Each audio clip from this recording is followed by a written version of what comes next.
봉준호 감독의 살인의 추억에 이어 이번 영상에서도 영화 속의 3형제 모델에 대해 다루어 보도록 하겠습니다. 프란시스 코폴라 감독의 대부도 3형제 모델의 핵심적인 특징을 소재로 하는 영화입니다. 3형제는 말론 브랜도가 연기한 비토 콜레오네의 세 아들입니다. 첫째 아들인 소니는 전형적인 성애적 유형입니다. 성애적 유형은 육체적 기질이 발달해 있어서 예술가가 될 가능성이 큽니다. 그런데 소니는 예술보다는 사랑하는 일, 즉 섹스에 관심이 많습니다. 소니가 이렇게 방탕한 성향을 지니게 된 원인은 동생의 출생 때문입니다.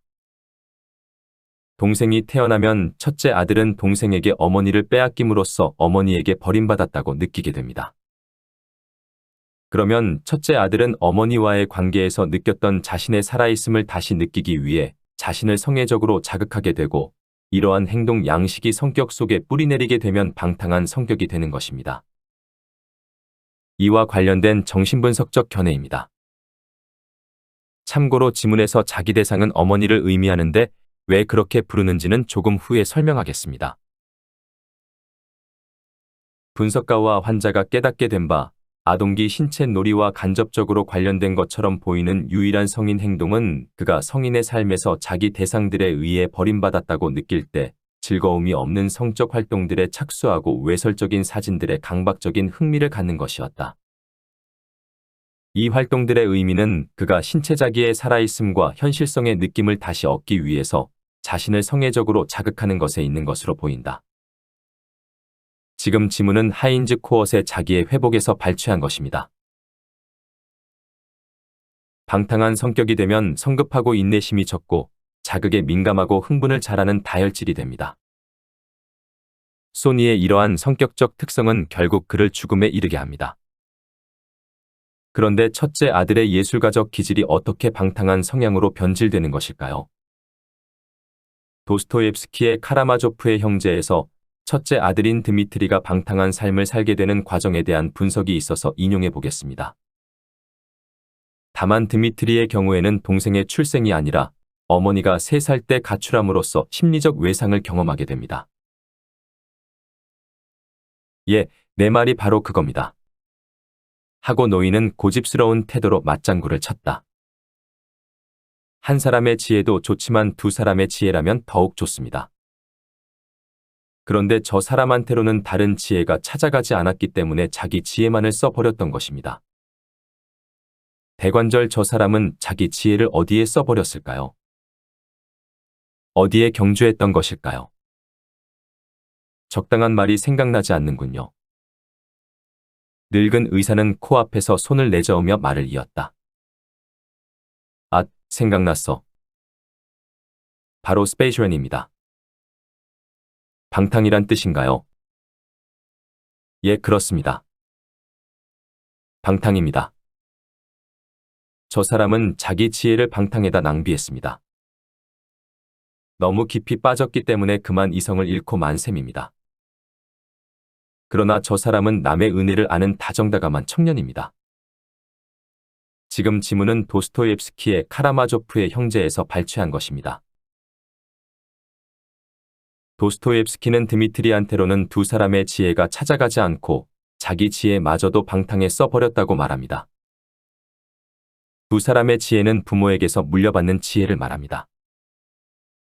자기 지혜는 어머니에게서 물려받는 예술가적 지혜를 말하고 다른 지혜는 아버지로부터 물려받는 지적 또는 도덕적 지혜를 말합니다. 도스토옙스키가 어머니로부터 물려받는 지혜를 자기 지혜라고 하고 아버지로부터 물려받는 지혜를 다른 지혜라고 표현하는 이유는 어머니로부터 물려받는 지혜는 사람의 본성이 되지만 아버지로부터 물려받는 지혜는 본성의 껍질, 즉 성격이 되기 때문입니다.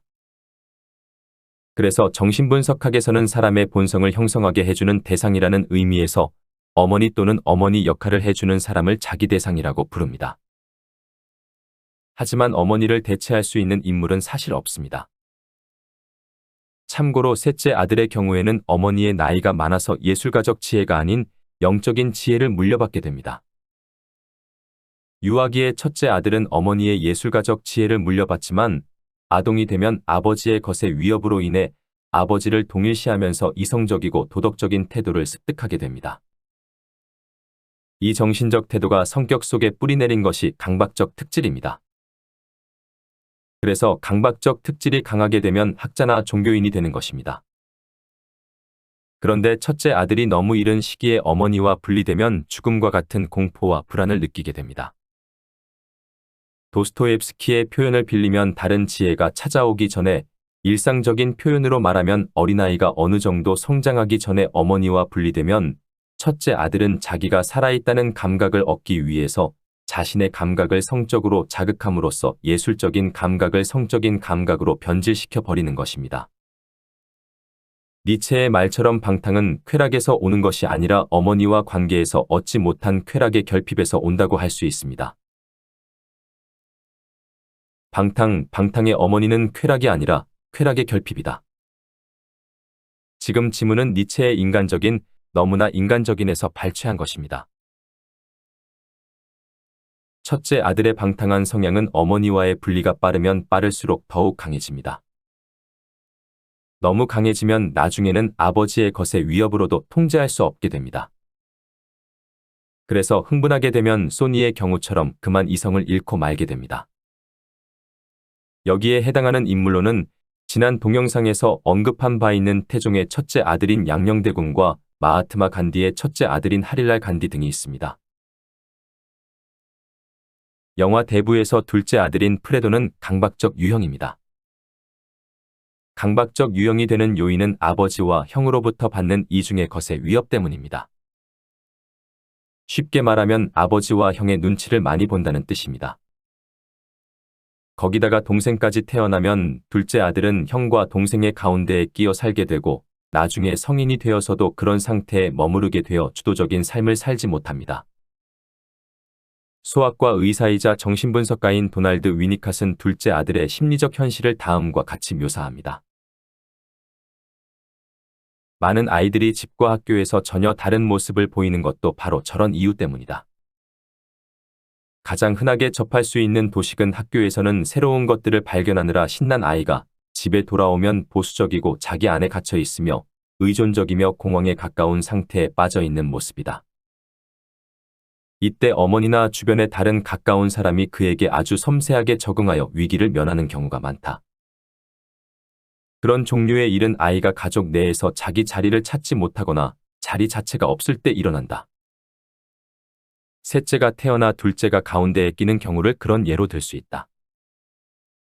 그리고 그는 그대로 누군가가 그의 성격이 변했다는 사실을 깨닫거나 그가 좋은 가정에서 자랐음에도 불구하고 박탈을 경험했다는 사실을 눈치챌 때까지 그런 상태에 머무르게 된다. 지금 지문은 도널드 위니캇의 가정, 우리 정신의 근원에서 발췌한 것입니다. 둘째 아들 강박적 유형은 가족 내에서도 사회 내에서도 자신의 자리를 차지하지 못하고 자신 안에 갇혀서 불행한 삶을 살아가는 유형이라고 할 수 있습니다.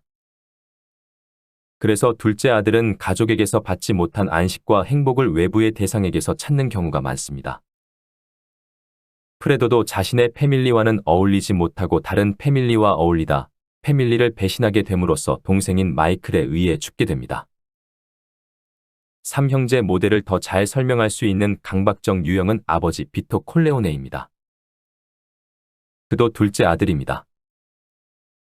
다만 막내이기도 하므로 셋째 아들, 자기애적 특질이 혼합된 강박적 자기애적 유형입니다. 아내에게 충실하고 과묵한 성격은 그의 강박적 특질을 보여줍니다. 강박적 유형에게 가장 명백하게 드러나는 특징은 관념의 만능성입니다.